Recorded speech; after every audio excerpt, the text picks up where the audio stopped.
You ever notice how some people just sound more convincing? It almost always comes down to one thing, the specific words they pick. And today, we're going to break down exactly how you can use language to show how sure or unsure you are about what you're saying. So let's just jump right in with a big one. One day, robots will rule the world. When you hear that, does it sound like a done deal, a fact, or just, a possibility? The way you'd say that sentence totally changes the meaning. And that's really the whole point here. Getting a handle on the language of certainty and uncertainty, it's not just some grammar exercise. It's a super powerful tool for being a clearer and, frankly, a more honest communicator. So, how should we even think about this? Well, let's imagine something I like to call the certainty scale. Just picture a sliding scale for your own confidence. On one end, you got absolute 100% undeniable certainty. And on the other end, total uncertainty, complete guesswork. Now, most of what we say falls somewhere in between, but for today, we're going to master the language at both ends of that scale. All right, let's start at the confident end of the scale. When you know something is true, how do you say it so that everybody else knows it too? Just listen to the power in these phrases. Words like certainly or undoubtedly, and phrases like there's no doubt that, they're built to leave zero room for argument. These are the heavy hitters you pull out for a hard fact. And here's a perfect example of how that works. This isn't being presented as just like my opinion. It's framed as a concrete reality.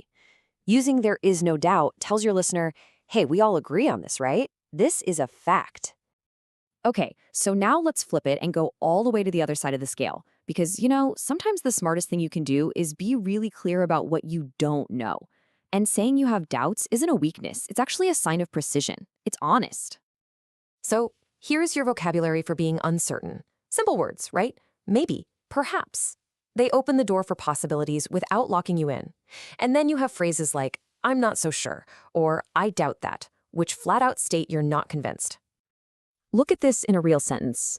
Is it a guarantee she'll find the info? Nope. And that little word probably is doing all the work here. It manages expectations. It says, hey, it's pretty likely, but I'm not making any promises. That's what I call precise communication. All right, theory's over. You've seen the tools in the toolbox. Now it's time to actually use them. Let's run through a couple of examples together. And we're back to our future robot overlords. So, if you wanted to show you have some doubts about this ever happening, which phrase from our toolkit would you grab? Just think about it for a sec. Here's one really solid way to do it. I'm not sure that. See how that works? It attaches your personal feeling of uncertainty directly to the idea, but you're not totally shooting it down. You're just stating your own perspective, clearly and honestly.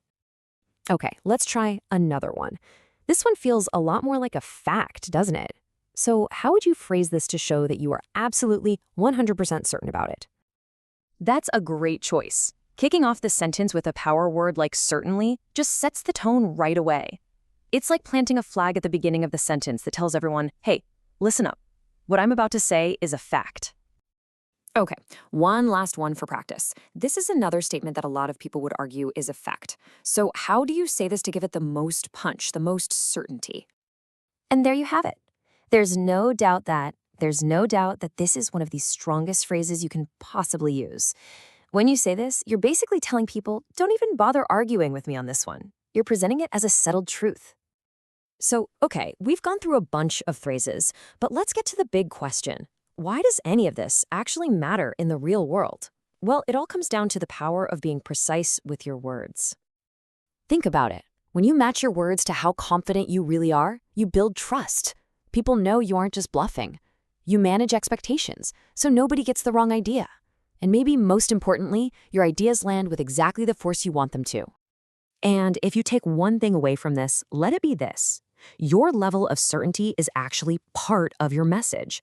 So when you choose your words this carefully, you're not just sharing information, you're sharing how much you believe in that information. So I'll leave you with this to chew on. Using the phrases we just talked about, what is one thing, just one, that you are absolutely, positively certain of right now? Think about it. Thanks for tuning in.